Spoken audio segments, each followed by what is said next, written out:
Eu sou o senhor Joaquim, taxista há mais de 20 anos, e posso dizer que já vi de tudo nessas ruas.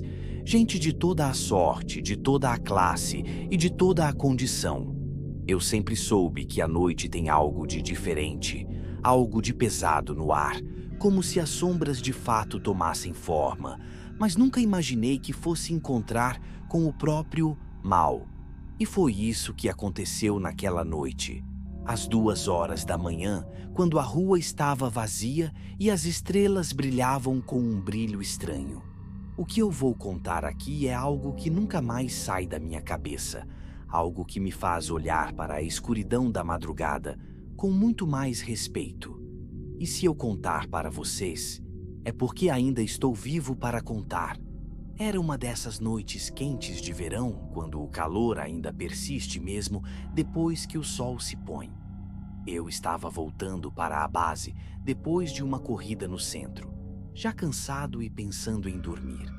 O taxímetro estava quase zerado, mas eu sabia que, como sempre, sempre aparece alguém àquela hora para pegar um táxi. E foi quando eu virei a esquina da rua do hospital que eu vi um homem de terno preto, camisa branca e uma maleta, parado na calçada, acenando para mim. A cena não era incomum, mas algo naquele homem me fez sentir um arrepio na espinha. Ele estava sozinho, como se fosse um homem que estivesse esperando por mim, e não o contrário. Não havia mais ninguém por perto, ninguém que o visse. Só nós dois e a noite.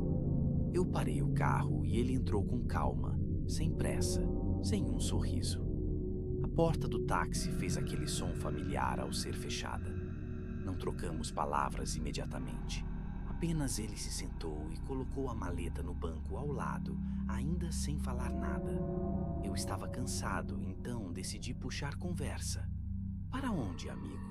Zrenia, perguntei, tentando parecer amigável.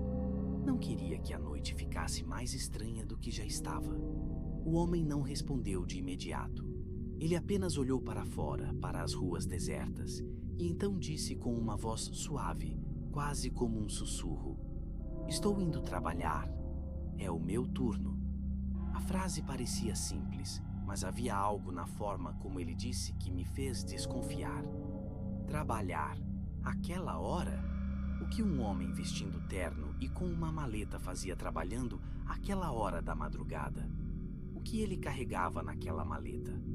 Eu, sempre curioso, decidi perguntar mais. Nessa hora, hein? O que faz se não for muito intrometido perguntar? O homem olhou para mim com os olhos mais vazios e profundos que já vi. Seus olhos eram tão escuros que pareciam absorver a luz ao redor. Ele me olhou por um momento, como se estivesse considerando o que responder, e então disse, com um sorriso que não alcançava os olhos: "Eu sou alguém muito importante, senhor Joaquim. Eu cuido das pessoas. Eu venho buscar as que partem à noite. Às vezes, as almas não sabem que é a hora delas, então eu as levo. Eu sou... Como posso dizer? Eu sou quem faz o último favor, o último trabalho." O que ele disse me causou uma sensação estranha no estômago, mas, na minha ingenuidade, eu não quis dar muita atenção. Afinal, ele parecia apenas um homem excêntrico. Um executivo, talvez, que estava indo para algum trabalho à noite. Talvez estivesse em um evento ou uma reunião importante, quem sabe. Mas o que ele disse a seguir me fez engolir em seco. "Eu sou o responsável por aqueles que morrem quando a noite cai." Ele continuou, como se estivesse explicando uma tarefa simples, quase como se fosse normal. "O senhor provavelmente já ouviu falar deles. Talvez até tenha pegado alguns desses corpos em seus táxis. Eles sempre têm uma história. Alguns partem por acidente, outros porque simplesmente não aguentam mais viver. Eu sou quem leva. Eu sou quem escolhe a hora." Eu parei o carro no sinal, minha mão suando no volante. Havia algo tão sobrenatural nas palavras dele, algo tão frio, que eu já não me sentia mais à vontade. Eu tentei dar uma risada nervosa, tentando aliviar o clima. "Tá brincando, né? Tá se fazendo de maluco, é isso?" não sorriu. Continuou com aquele olhar penetrante, como se me estudasse. Não, senhor, não estou brincando. Vou te contar algumas histórias. Talvez o senhor entenda. Aquelas palavras, ditas tão calmamente, me deixaram inquieto. Mas, como sou um homem curioso, eu não disse nada. Fiquei ali, ouvindo, embora algo me dissesse que eu devia pedir para ele sair do carro. Mas já era tarde demais. O homem já havia começado sua história. Eu comecei há muito tempo, senhor Joaquim, ele disse, abrindo a maleta. Dentro dela havia uma lista. Não uma lista comum, mas algo que parecia mais com um catálogo de destinos. Cada um tem a sua hora, como a sua vez de partir. Às vezes é um acidente, às vezes uma decisão, mas todos eles têm algo em comum: a escuridão. Ele puxou um pedaço de papel amassado da maleta e leu.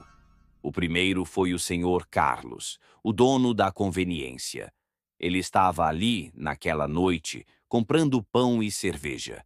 Um ladrão entrou e o matou a sangue frio. O senhor Carlos não esperava, mas a morte chegou rapidamente. Ele estava só, em um lugar vazio, e a escuridão foi onde ele se perdeu. Eu estava lá para levá-lo. Ele nem teve tempo de entender. Eu me senti gelado. Eu me lembrava do senhor Carlos, um homem simples que todos conheciam na vizinhança. A morte dele fora rápida e violenta, mas ninguém soubera quem havia feito aquilo. Eu nunca imaginara que ele estava sendo acompanhado por alguém, ou por algo. O homem continuou. Depois teve a jovem Mariana. Ela foi até a ponte. Estava em um momento difícil da vida. A vida a esmagava e ela decidiu saltar. Não queria mais viver, não aguentava a dor. E então a morte a encontrou. Tranquila. Eu a guiei até o fim. Quando ela pulou, ela já estava pronta. Eu me lembrei da Mariana. Eu nunca soubera exatamente o que acontecera, mas sua morte chocou a todos. Era uma perda irreparável. Ela era tão jovem. Agora tudo parecia mais claro. Ela também foi tomada pela morte. E ele estava lá. Eu estava começando a entender o que estava acontecendo, e meu estômago se revirava a cada palavra que ele dizia. E claro, tem o menino André, o adolescente. Estava bêbado, saiu com os amigos e acabou capotando o carro na estrada. Ele morreu antes de chegar ao hospital.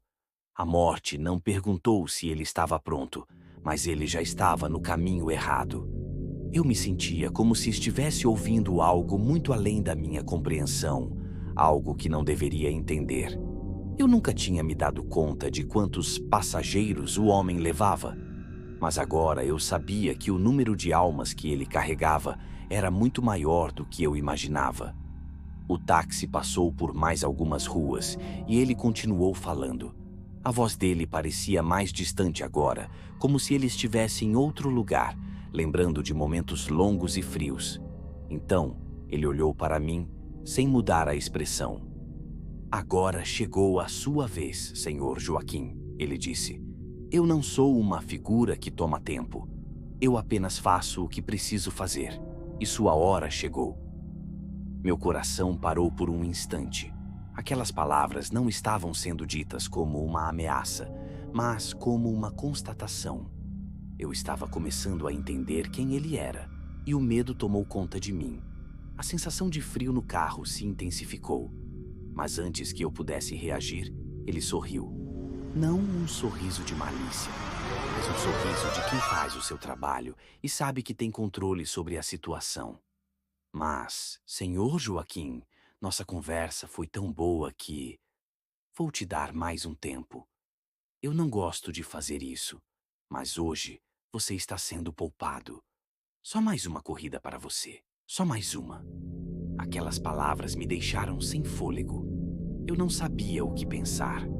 O que tinha acontecido? Eu estava sendo poupado? Eu deveria ter ficado aliviado, mas a sensação de que algo muito maior estava se aproximando nunca saiu de minha mente. Mas saiba, ele disse, já começando a sair do táxi, um dia eu voltarei.